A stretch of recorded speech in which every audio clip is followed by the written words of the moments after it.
bio quickly as he comes up. He's based in the USA. He's a statistician who's pursuing his master's degree in survey and data science at the University of Michigan, and he's currently working as a statistician for LifStF.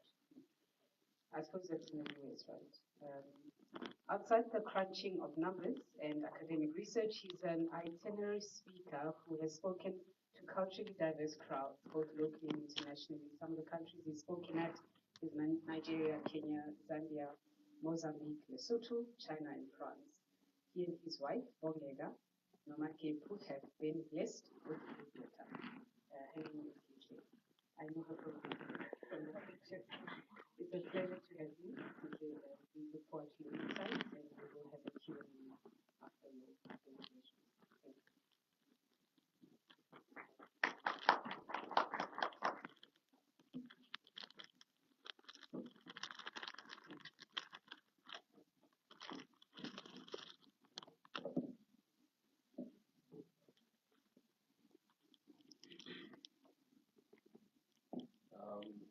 Sure. I hope I will be able to follow my sister Charlie's act there. She's put me under a lot of pressure. But thanks for that introduction. But I must say I am quite humbled. I think by what's going on here, I mean I couldn't come in because of life. Happens at times. But I've been catching through your videos on Facebook, and I've appreciated that. But I appreciate also what's going on in terms of what we're trying to do, what you SDASA is doing, maintaining that legacy. And I think sometimes we forget how important that is, right? The whole concept of legacy. Because in the world, we sort of thought that no one remembers anyone for driving powerful cars and having powerful houses. History, we don't write books about that in life. How you've changed the course of history, how you impacted nations, when people were searching for answers, you provided those answers. And that's what really we celebrate people for. That's why we could have holidays based on people's names. We don't have a holiday because you were wearing Gucci, not because I'm being disrespectful on that aspect.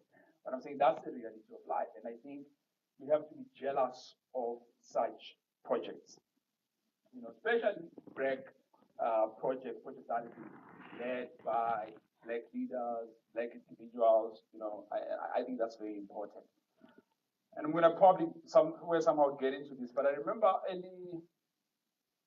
early this year, the academics of where I am at the University of Michigan, organized what they call a meeting.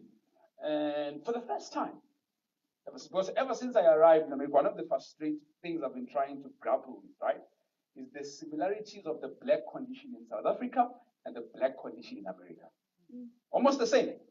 Almost the same. I remember one time we were in a restaurant and we're talking, and I'm asking Black Americans some of the toughest questions. Of course, some of them are friends of mine, because when they see you as a foreigner, they would then say, no, white people don't treat us the same as they treat you. South Africans say that the same about foreigners here. So, but I said to them, but you're not the only race that has been faced dehumanization here. You have the Chinese.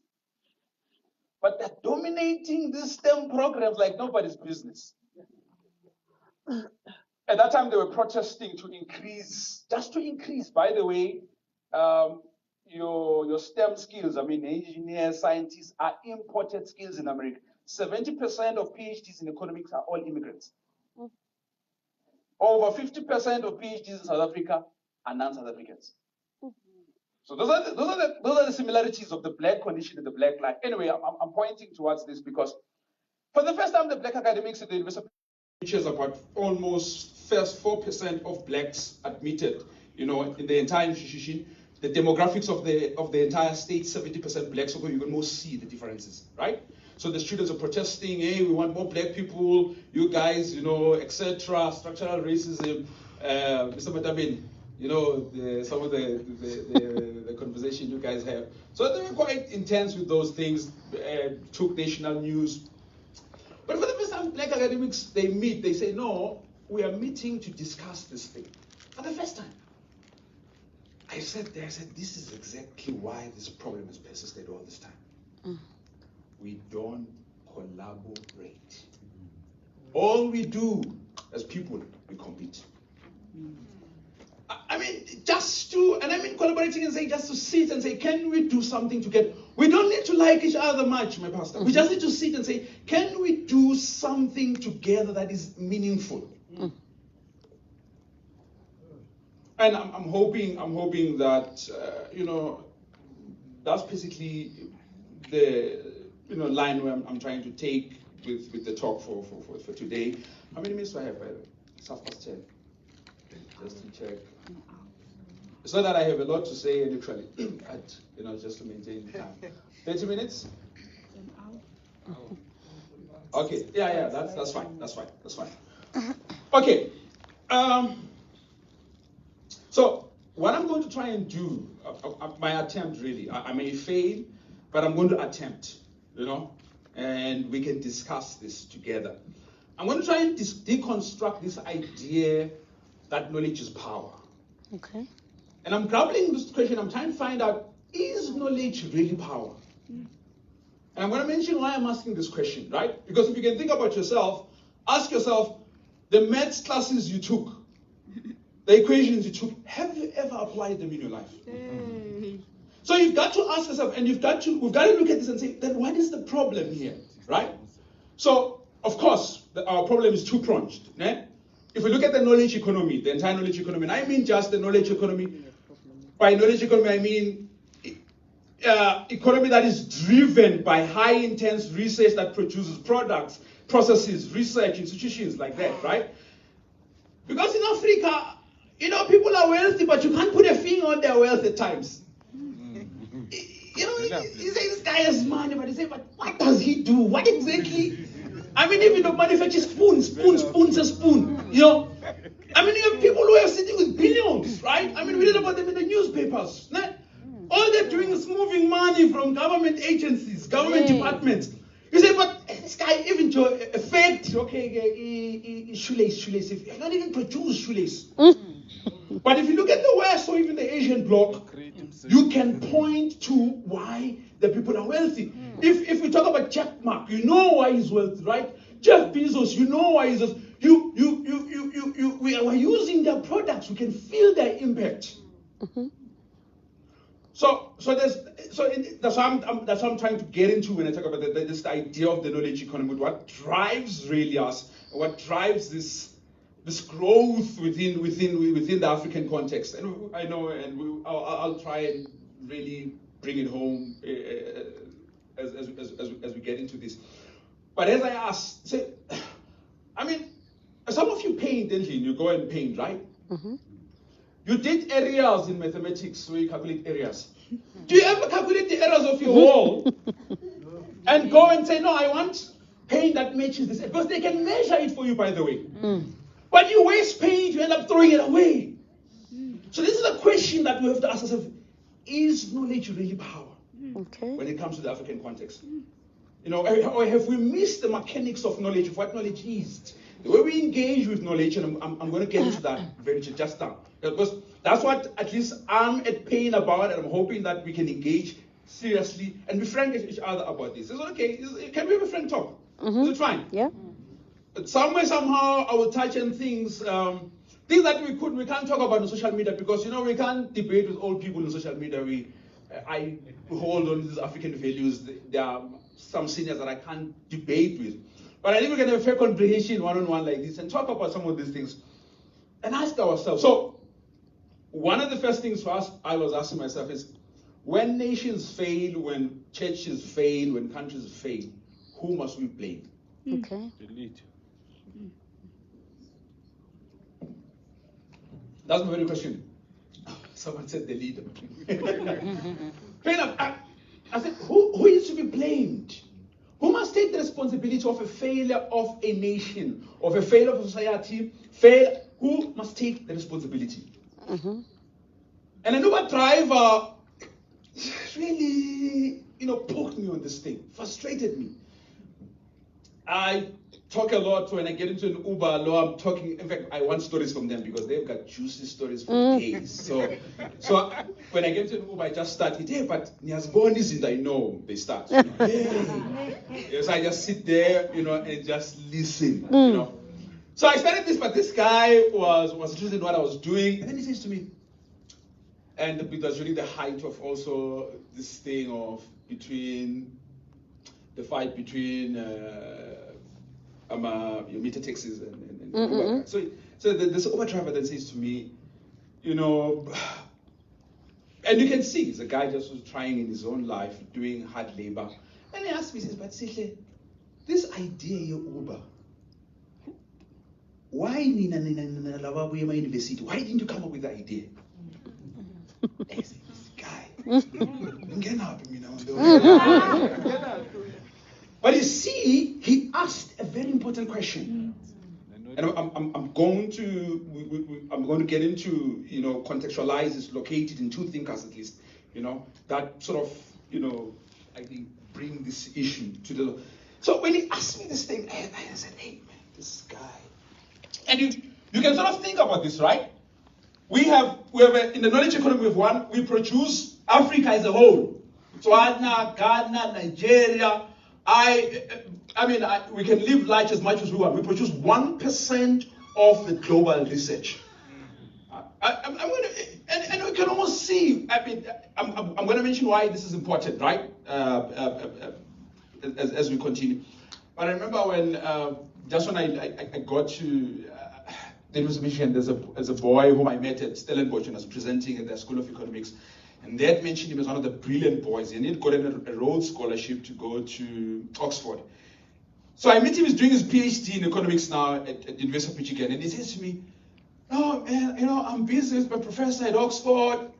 We're studying about small, medium companies in Ghana and why they're not growing." My brother Maki, they're studying about. I said, why would people in Oxford, now white boy, not because I'm trying to be racial or anything, but you can get the sense.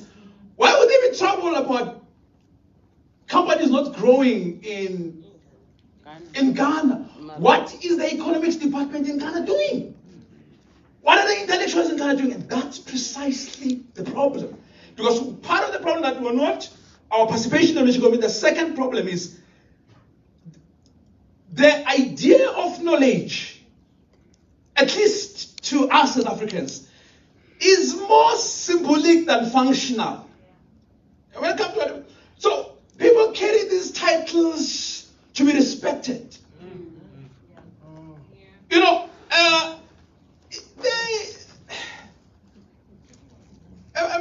Prof, bear with me here.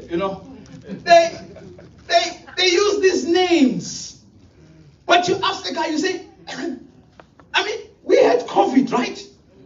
You had virologists, professors in virology, has never produced a vaccine.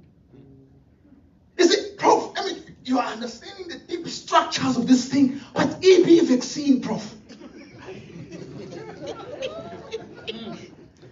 So why must my grandmother, somewhere in KZN, be as frustrated about COVID as my professor?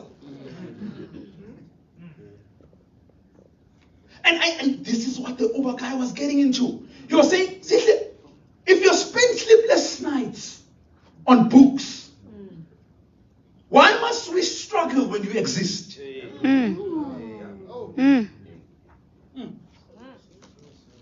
so, in part of the philosophy of science, there's an area where African philosophers, there's a literature that we're heavily reading, and there's a guy that I wanted to just take an extract from as we build this. Called Esiabali. He says African science, myth or reality. He says the testing ground of all sciences. This is when you remember when Morocco developed Mhlonyan, and they were saying it can cure COVID, and people are saying no, you're against Africa, and but the point is and here's what Esabali, I think, says, for example, without discovery of antibiotics, the germ theory of disease is nothing but folklore for the Western science. I hope you get that. That you can get excited about abstract theories, but if they don't solve our problems, then what's the use? What's the use? Forgive me, Uko, the engineer who get a fantastic history, of course, in ESCOM. Granted, looking at the matrix, he posed an equation of nuclear, you know. And one guy says, and he's going deep with this nuclear. Some of you maybe watched his interview where he was getting very sophisticated about boiler leaks, and he's deep, you know, trained in Germany, in the US. And one guy asked a question, a layman says, so you mean when you apply this equation, you're going to end load shedding? And that's the point. That's the point. Good. What's the point with all this reading? And this is where Fanon comes in, brethren. Because then Fanon is looking at the national bourgeoisie. He looks at these guys and then says, no. These guys, all their learning they have, he calls the bookish knowledge about their own country. Says they are detached from the realities of society. Says they've used their own education and intellectualism as an elitist. It's just as a tool for elitism. You know, to move around getting favors because you have a title. And so Fanon is frustrated by that post-colonial reality. And that's what I mean. Right? And understandably, by the way, let's give them a break a bit. Let's give us a break. Coming from apartheid, right? We're blocked from certain positions, from reading books, from going to universities. So we started getting, in your village, there's one guy who comes as a professor. Yes, in terms of symbolic power, it's important. I agree. Taisi Coates wrote an entire book about that regarding the US. We were 8 years in power, about the symbolic power of Barack Obama being in what it meant. For instance, there was a black child who was asking him, hey, President, is your hair like ours? You know, wanting to touch him. It's powerful for symbolic power. It's powerful for motivation. But it doesn't make our water clean in the village. It doesn't feed us. It doesn't electrify our houses.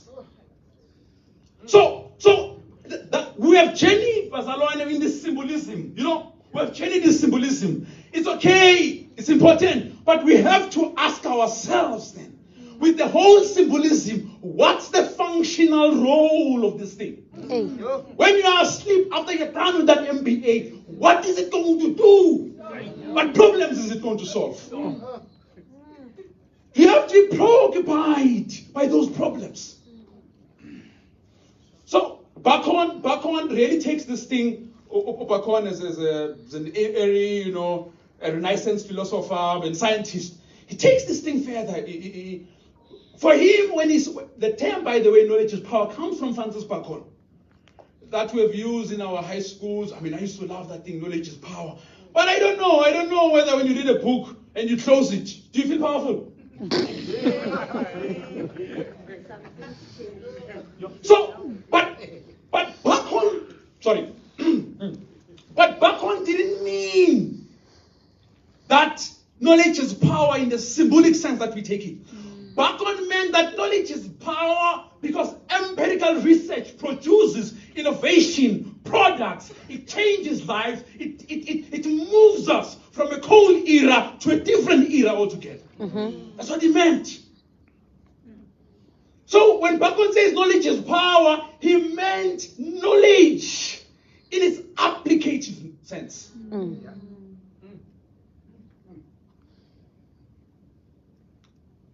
So we have to all ask ourselves, when you're going to take this thing, we have to ask ourselves, when I'm going to attend this course, by the way, do I just want to post pictures? I'm not saying there's something wrong about it, but I'm saying, or is there a problem that burdens me? Right? Is there a problem that burdens me? Am I trying to find answers? Are the products I'm trying to create? Okay. You know, one of the things that you would realize with what I'm saying is you read the annual reports of our universities. You read them. The metrics of performance. I'm not saying that's not important. CSIR, I'm sorry someone works there. They have patents worth millions with Adams and Adams. Ask them what products have they produced. Or paying for those things, ask them what products they produced. Or sitting in darkness, yeah, people have patents there. Now they're important, yes, but what's the functional role? So universities have these metrics, you know, they produce, they have published X number of papers. Yes, that's important. I agree. It's important. Because it takes us there. But the most important thing, where are the other metrics? In other words, from this paper, what company has been produced? Right? That's the questions we've got to ask ourselves. And I remember one time I was sitting, just before I left, you know, anyway, I should mention that, yeah, but I was about to go to the interview in one of the universities, and it was for some role, and, you know, we were sitting in, and I respect those professors, I respect one of them as the head of postgraduate school. But one of the things I told them, I said, the problem is, because of people who treat knowledge with this symbolic sense, they carry that thing to the classroom. The classroom then is a dull and dead atmosphere because there is nothing tangible.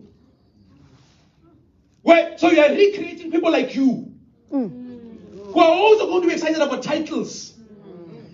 But because you have not created a classroom that is replicating the problems outside there, alive with those challenges, and saying we've got to solve these challenges, right?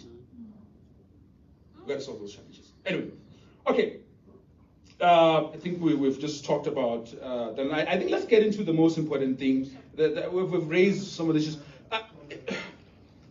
So I'm going to try now and get into what I think, by the way. I'm not saying this is completed in the next 10 minutes and I, allow that we discuss.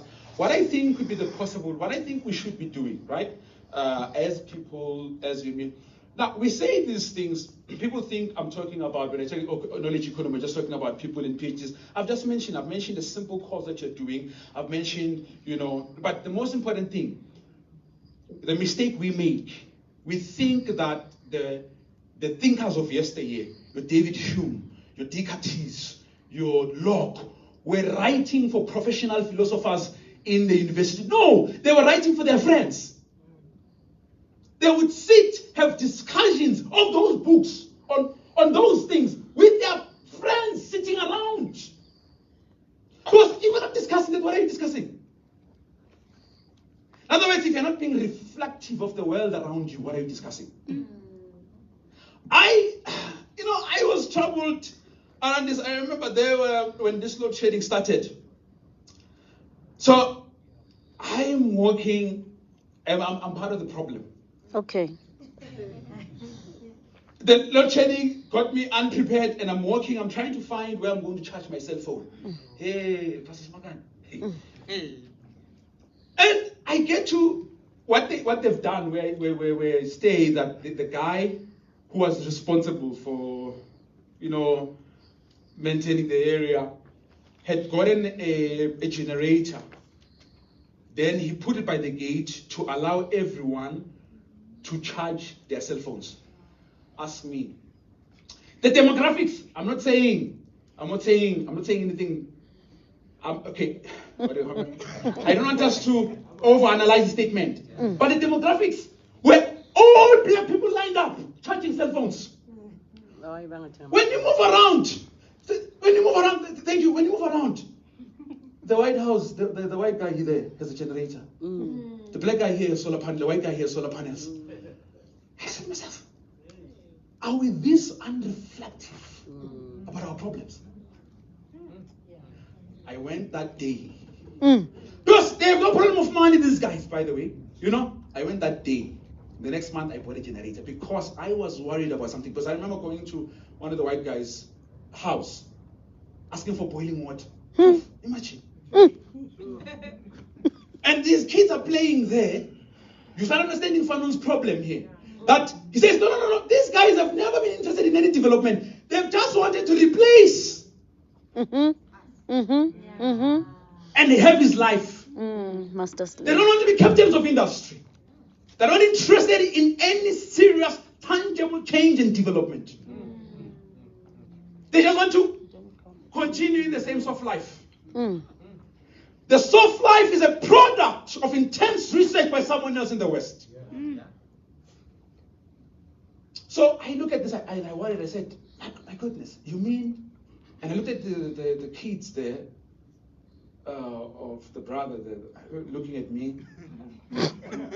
I realized what I'm reinforcing. I realized what I'm reinforcing.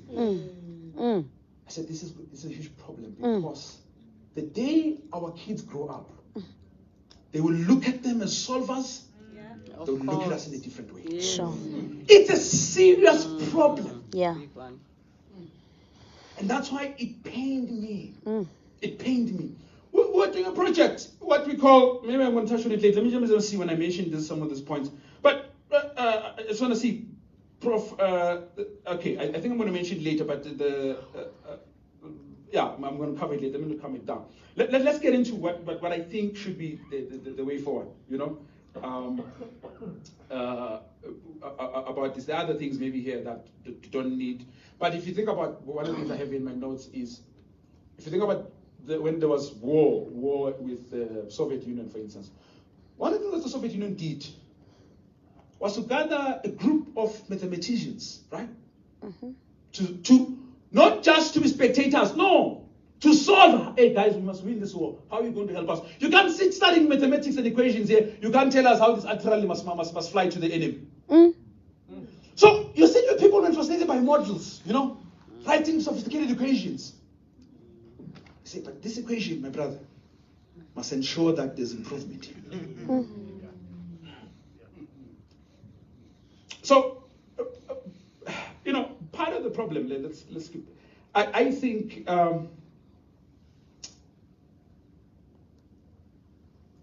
is, when we think about the way forward, is number one, is what Friedrich Nietzsche talked about. You know, in one of his books, Das Buch Zarathustra, he talks about the overmen, right? He says that there are these individuals who text themselves,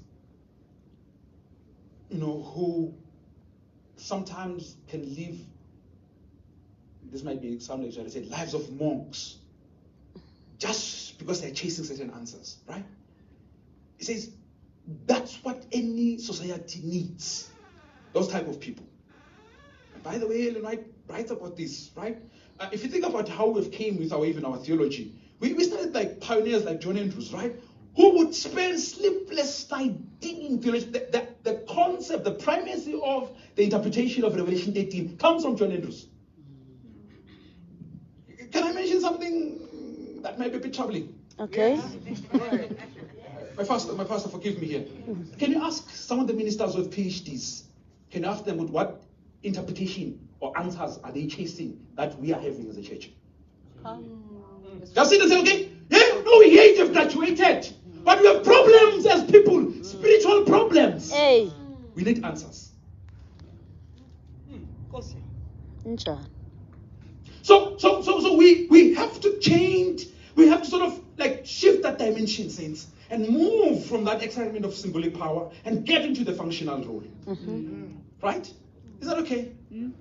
And I'm mentioning this, I'm part of the program, I'm mentioning this with a sense of bleeding and love, and I hope you'll do the same tomorrow on me. It's not because I'm trying to give a swipe on anyone, but I'm saying, if we don't become friends, and that's the problem of black African Americans. One moment, I was sitting with them, I remember when we were sitting there in the Chinese restaurant, other families came to sit on the same table because the topic was getting intense. When I was asking them, they started asking, no, but have you studied American history? But I said, no, but we must have frank conversations, right? The other guy who's was a barber has 9 children, different mothers. I said, but you can see part of the problem, right? Dysfunctional families. How do you expect? I mean, you are going to university to strike, say they must increase your entrance rate of black students. But They are failing. They are falling in high school. How are we going to get them to university? So you must. So I said, we've got to be honest about ourselves. Who else is going to be honest about us? Fundamental. I know these things, when you talk about them, when we like that, it cannot be pie in the sky. We've got to face some of the demons in the room. Okay, let's move away from that. Don't want to get into too tense,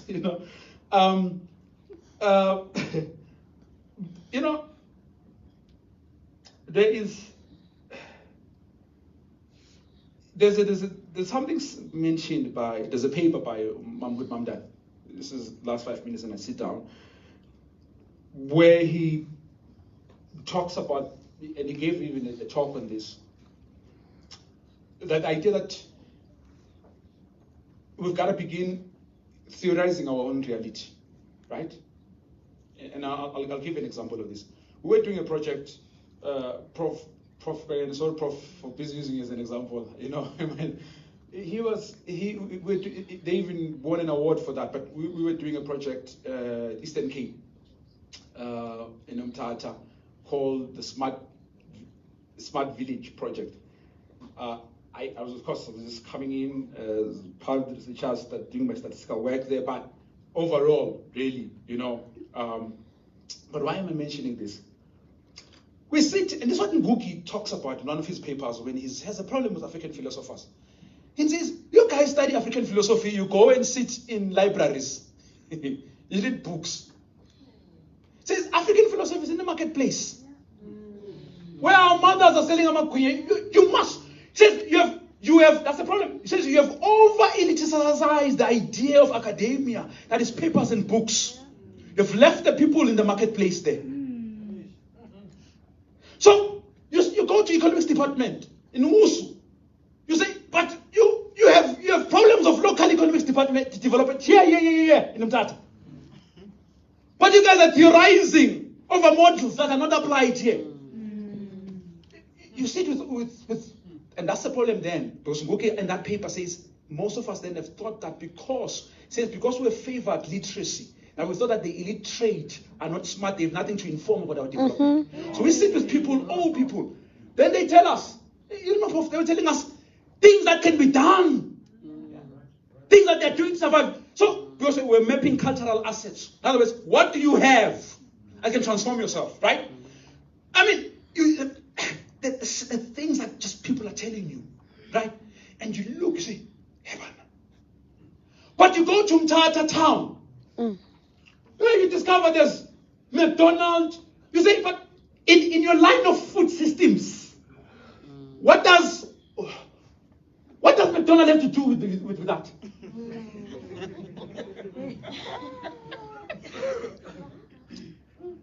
And you can begin. And I'm saying this because some of us here sit in those positions.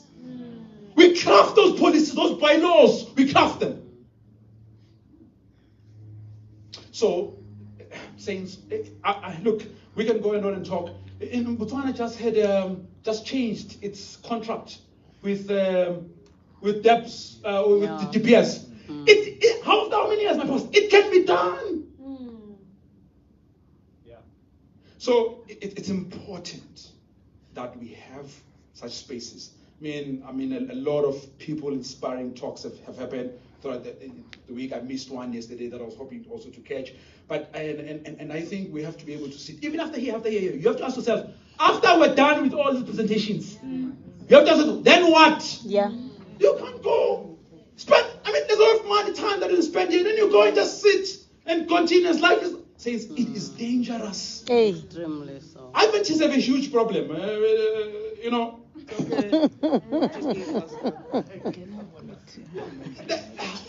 I became an Adventist through crusades. What we do best. They dealt with every fundamental belief there. Okay. But I was raised in that once you receive knowledge, you have to ask yourself, what are you going to do? I got the health message. I said, hey, this stuff is real, right? I became vegetarian instantly. But I went to church. All of them eating meat. Everyone is eating meat. And this guy said to me, no, hey man, you're inspiring us. I said to Pastor, but you guys preach this message. I'm inspiring you. You can see our problem. And it's besides the problem, Pastor, you're talking about Wheatpix, Bukomo, and Kellogg. And that's precisely our problem. Because then we debate, we call these guys want to be fanatics, debate about these things, instead of applying these things. Right? Discovery is showing us flames with using, lifestyle. Right? Yeah, right. But the guys that side, of course, in the West, are running with some of these things in terms of, but even them, they have similar problems. Because when I go to Enaba, I remember it was the city of Enaba that was promoting non-dairy products, vegan lifestyle, sending products to every family. When I got the church, says, no, we must join and support the city. You can see. So it's important to be that reflective. We must sit down. Last point is, and thanks, Father. I felt, and God bless the people that are praying, by the way, for the program. Because things can be so in sync, right? We don't sometimes realize it's not a small thing to have a program running well from morning to evening. Some of you have forgotten maybe for the.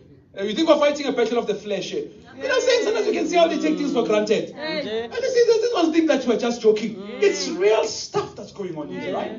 So in the morning when you showed that clip of Employed, and I thought about it, I said, man, if you think about how ideas, there's a guy who wrote a book called Doing Time, and he talks about overnight expects. The concept of doing time uses the American term of jail time, right? Says in order to come with any, says we need people that are doing time, spending time, but just in silence, thinking through this thing. Whatever it is. I mean, these days you see people commenting on everything. Say, when did you become an expert in neurosurgery?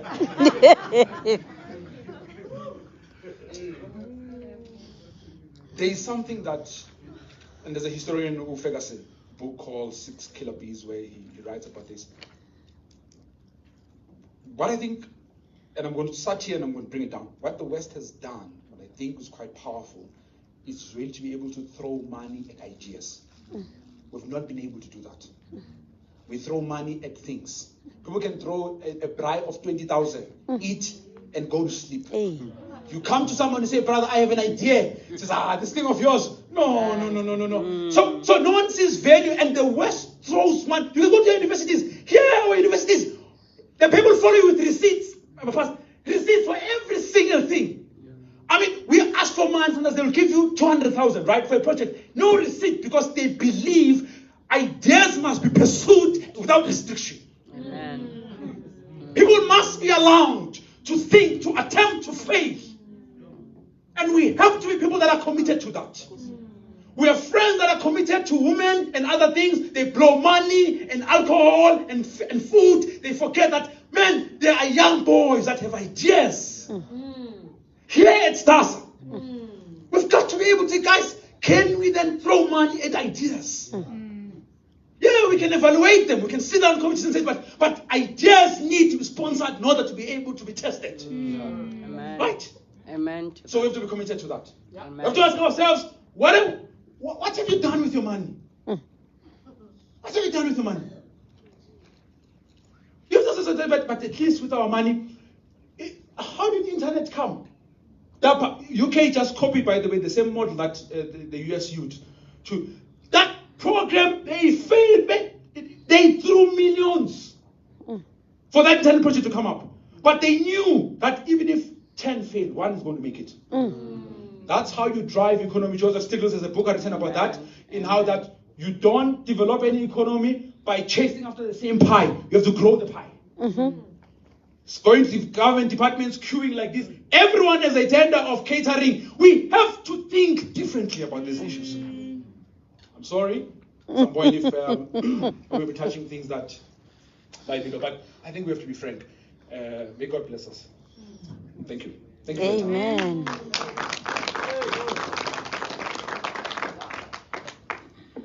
Yeah, this one is- Thank you very much, Sihle. Can I just get coordinates of another roaming mic for the audience? We're going to just engage a quick Q&A, and then we'll break for tea before we have our second session, just so we can relax a bit. I think there are people who are, because we kind of missed that tea this morning. So we'll just break after the Q&A for the tea. I love the idea that, we need to be open to ideas, guys. We need to be open to ideas and allow space for those ideas to move, fall, rise, fail, thrive, fail forward. That's the only way you can have progress and change.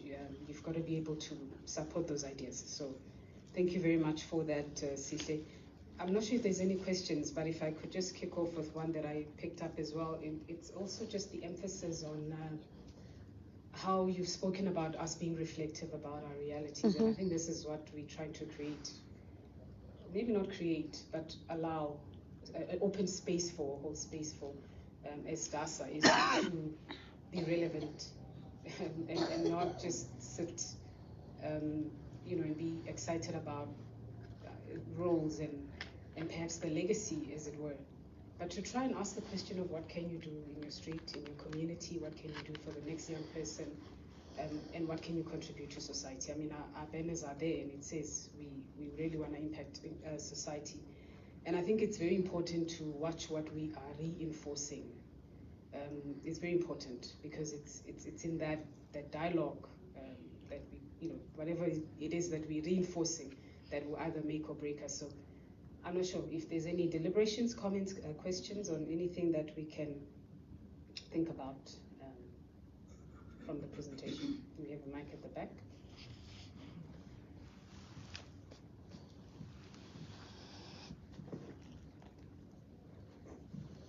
Thank you very much. I think I speak for everyone when we say that the presentation was a wonderful presentation.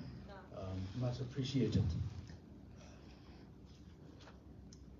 As I reflect on what you've said here, I'm thinking of some of the institutions in the church right now that are doing exactly what you're saying.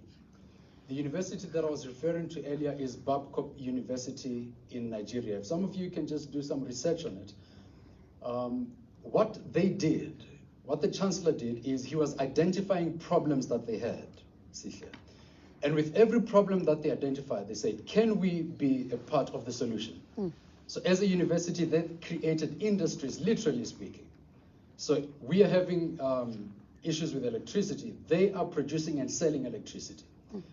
And they are providing solutions to the society in very practical ways.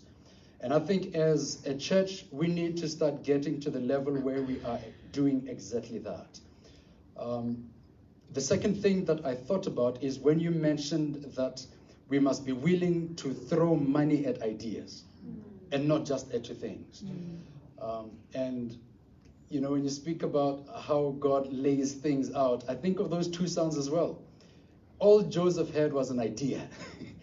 All that he had was in here. It was dreams, it was visions, But if you look at what his counterpart on the other side, the prodigal, his concentration was on things.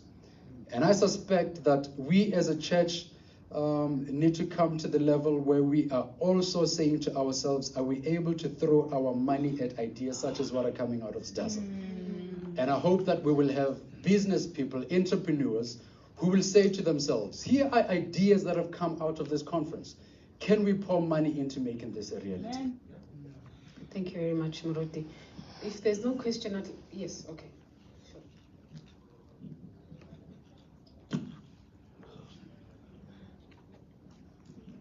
Yeah, thanks, Isla. That was really nice. That was very nice. That was very nice. You just, made me think about a lot of stuff.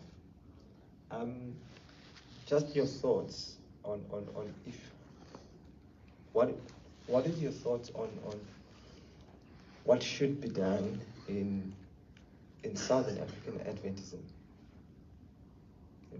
And and I'm talking about this. I mean, you've mentioned a lot of stuff. You've mentioned, the rightful critic. I mean, you mentioned Frans Fanon's work and the critique to the middle class, for basically, not being black nationalist enough. So, if you think about where we are, and you think about our constituency, and you think about Adventism in the last 20 years, right? And you think about how that has changed, right?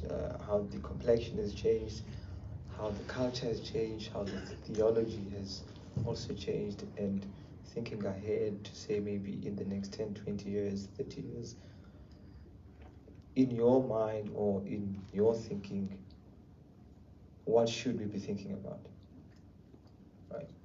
And not just as intellectuals, but just broadly, what are the pressing things in your analysis if you just take stock of Southern African Adventism, and I'm talking about Swatini,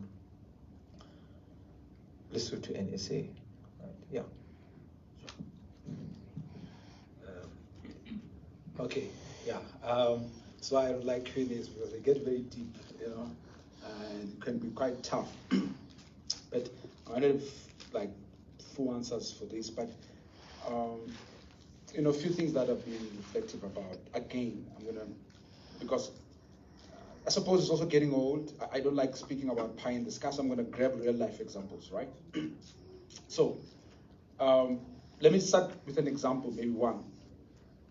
And I'm sorry for using over maybe an example, but it's things that I've been reflective about. They've been, so the power utility that is being used, I'm going for that, I'm going to the church thing, that is being used in the US as a private company, DTE. And in the area where I'm in Naba, which are college towns, sometimes there will just be power when there's hectic weather, there'll be power cuts. Grassroots people on the ground said, we're not going to live like this. They wrote a document straight to the municipality, mobilizing that. They said, no, we want you guys to task someone on research to think about alternative ways that we can stop this for the future.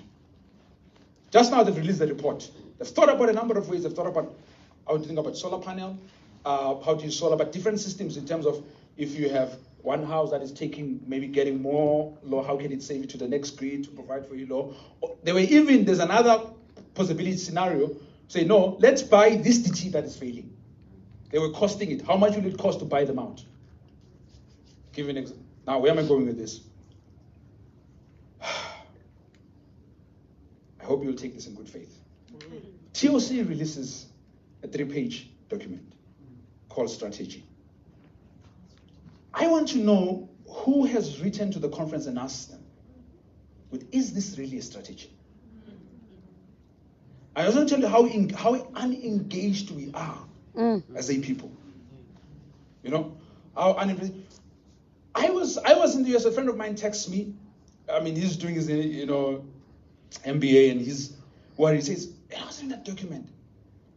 So when you read that document, you have to ask yourself, is this a strategy? Right? Is this communicating anything that way we want to go? So we can be, again, what we're saying about Fanon. You can almost see this is not far-fetched. When Fanon says we are detached, right? So things happen before us, life gets ruined before us, but we are in our own enclave. But it affects us. It affects quality of life. It's our own kids that won't have a leaders of a church tomorrow. So maybe I'm there at a high level when I'm answering your question, but I think we need more of that serious engagement, right? That doesn't allow things to just, where we see that we're going to hit a bus. It's that lady from Kenya who did that Green Pen movement. And what's her name? Who wrote a book. And then she says, part of the problem is sitting in the bus. You can see it's going to the wrong direction, but you're afraid to ask the driver, where are you going? Being bold, huh? Wangari Maathai, thank you very much. God bless. Okay, the mic who's controlling? I'm sorry. Okay.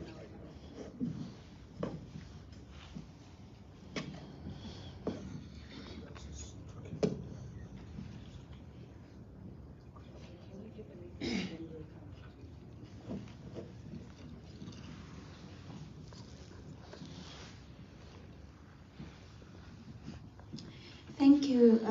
Thank you for the great presentation. Mine is just a comment as a young academic. I find that this is very connected to what Dr. Hajo also presented yesterday, who used her research output for commercial purposes. And we see the relevance in what it's doing for the society, which includes fighting the high unemployment rate. I have been concerned about our postgraduate students at my university. They are enrolling, running away from unemployment. And after that, after getting their master's degrees, they go back and they're still unemployed.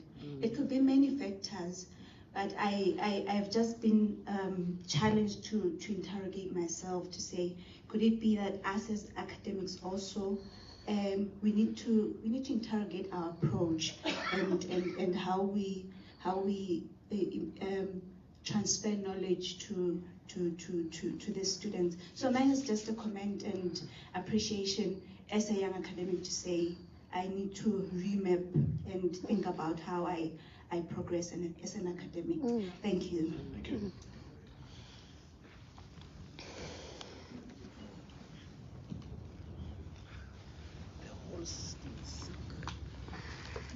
Which system? In what specific? The church or SDASA?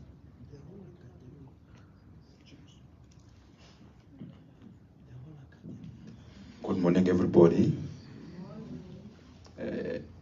One of the people that I love in my life was Big Porter, the former leader of apartheid era. When he was giving reins to the black people, he said that to his own people, you either adapt or you die. When I was growing, I thought SDASA is a thinking tank of the Adventist Church to change the current condition that we're living in. The first obstacle for black people in Adventist Church is SETCOM.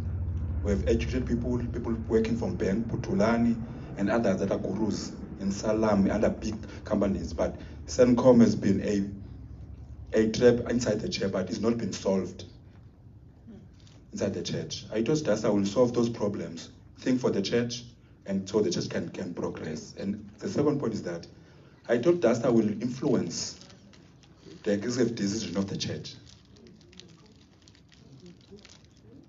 In TOC, we have members, Cape Conference with members. When we gather in SAU, we take decisions that will move the church.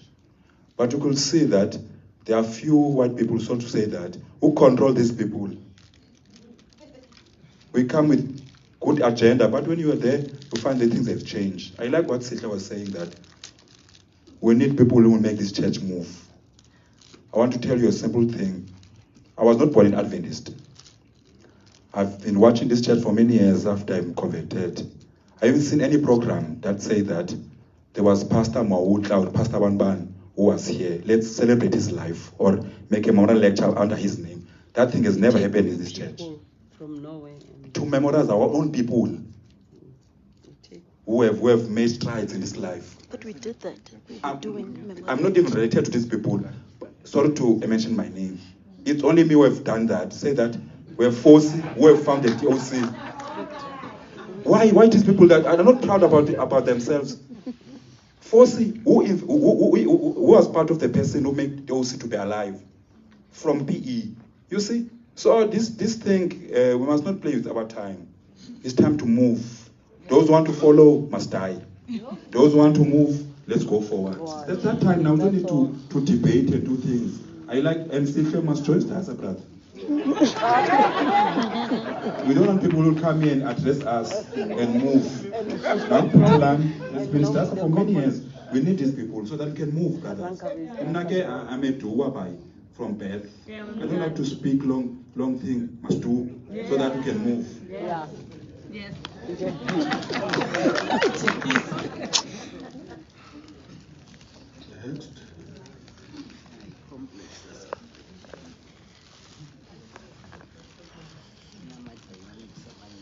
Too many homes. Thank you very much.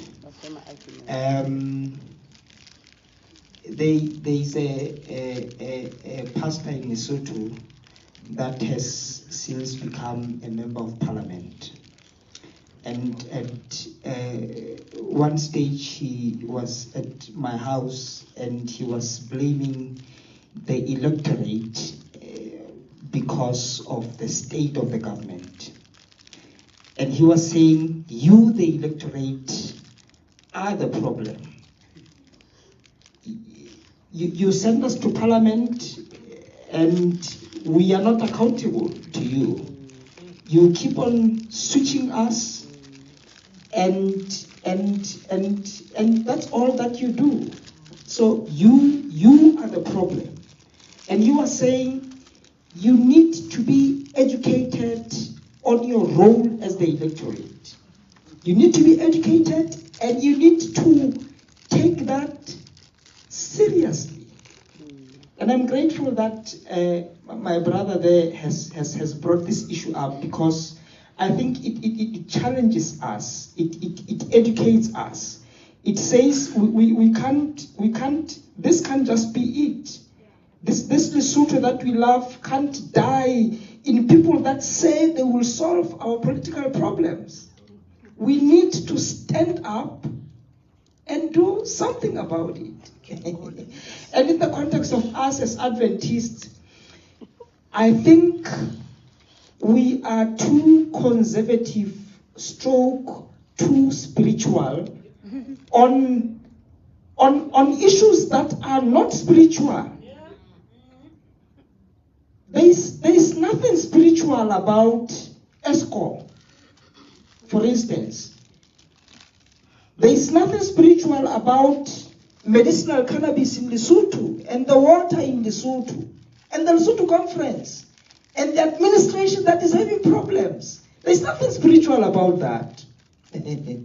So I think we are too spiritual, conservative, and presentations such as this one's say to us, we need to stand up, or our children or our children's children will not have it. Thank you very much.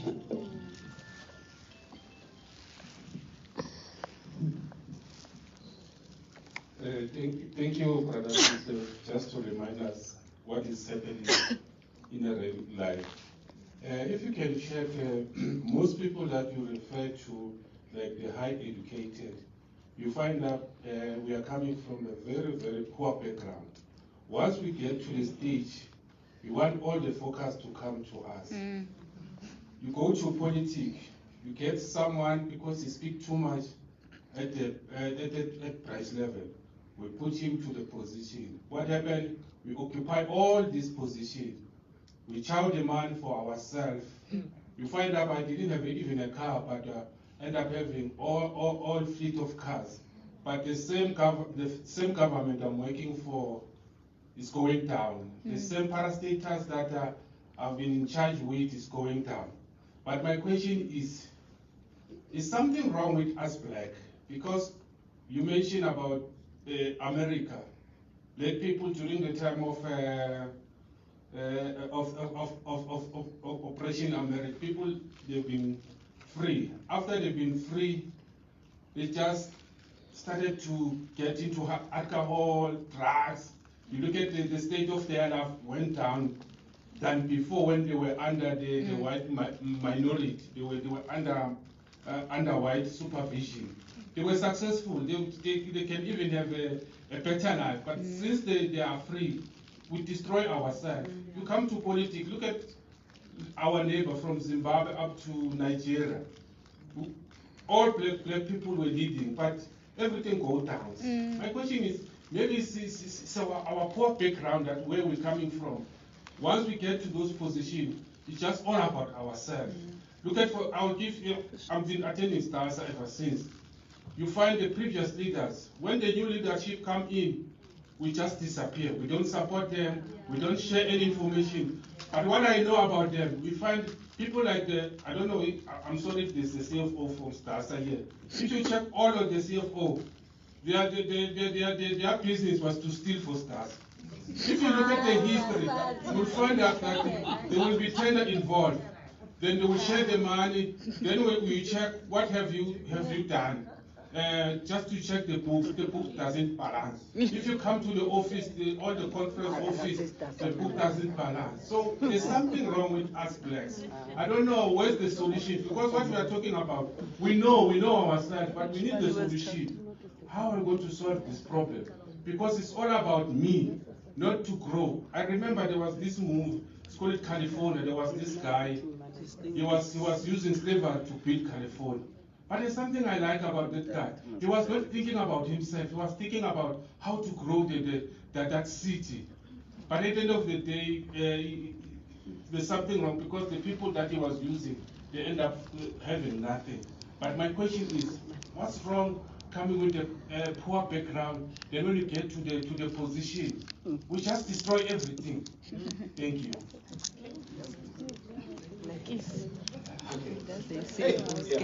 It's tough, but again, I welcome the openness of, because we need that, you know, and then we can sort of be able to say, okay, what do we check? That said, you know, I don't, of course, think. So I think there are important things that you're mentioning, but I don't think, of course, there's a problem with us per se as black people, as you know, I suppose. But I think it goes to, so there's a book written there by who's the late Professor Stompie Delebranche. Yeah, Stompie Delebranche, who wrote, there's a book called the History of Inequality in South Africa. And there's a section there where he deals with, you know, I'm not trying to create, but what colonialism can do to us as a people, you know? And I think we underestimate, there's one lady friend, I know she was doing a PhD in sociology, just trying to understand that from the ANC perspective, and just trying to look at that, you know, that psychological impact, you know? So again, I really, when I look at it and when I look at, you know, the black condition in America, and I look at the situation, those similarities, I think I see what it has done to us. You know, even just the failure where we're afraid to sit and collaborate, you know, and talk. I mean, there are many guys where you would meet, you know, you would say, hey man, come on, let's sit and talk about this. But you realize, you know, there's just an uneasiness, you know, but you could sit with an alternative Chinese student, go ahead, no, let's, you know. So I think there's a culture that we have to deconstruct and recreate new cultures. Because what's beautiful about cultures, they can be created, right? We can recreate them. I mean, what my sister was saying, what she's planning to go and do, we can recreate cultures, partner with like-minded people, you know, and sort of chart a direction. So I don't want to be long. I hope that I've tried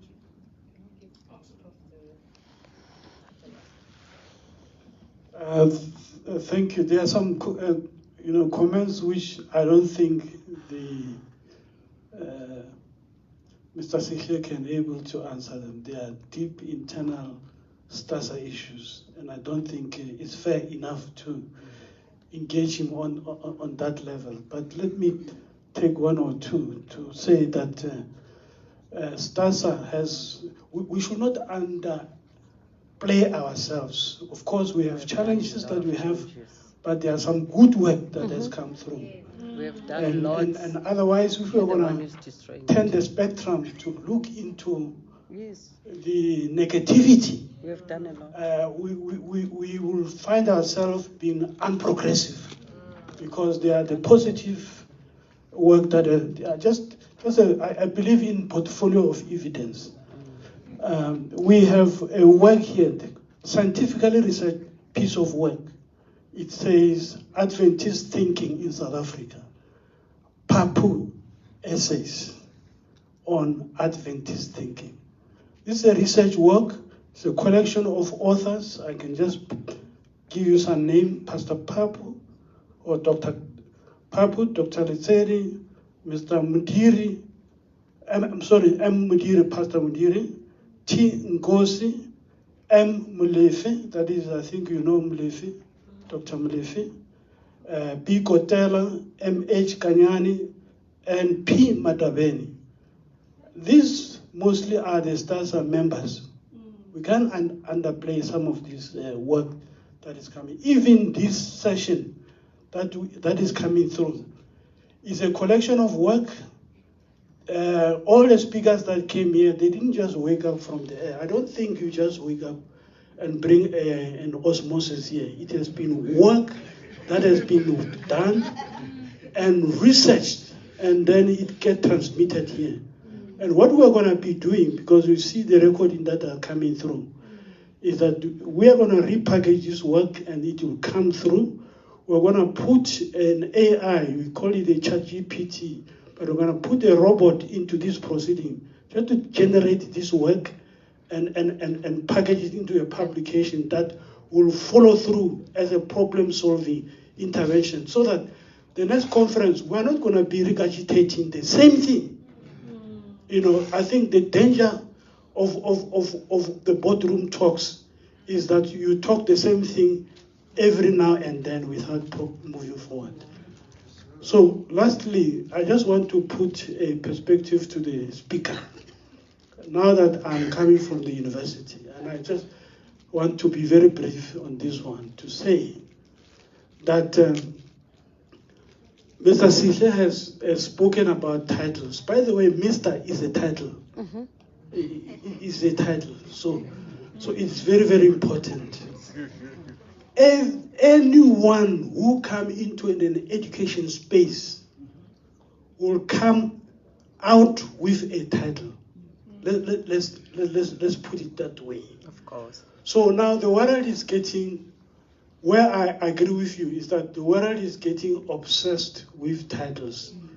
But there is nothing wrong with titles. Let's put it this way.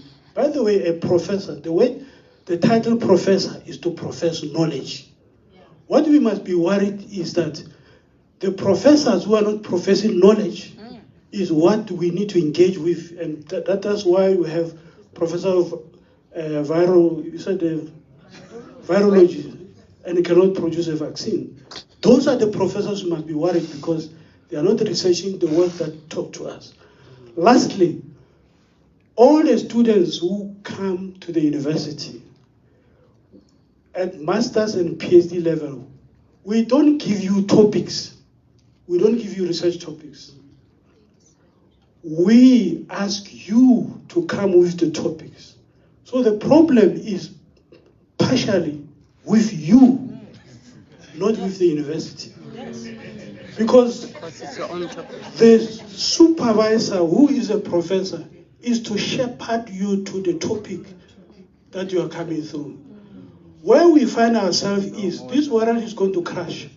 Why I'm saying so is because the topics that you are giving us, they are actually not groundbreaking. They are not topics that can solve the problems of this world. Actually, they are becoming duplicate or recycling. We are recycling the work that has already been written and produced elsewhere. And hence we are taking the knowledge economy. Thank you very much, everybody, for deliberations. Let's stop it here for now. Please allow me to stop it here for now. Let's have tea, because I've been told we're out of time.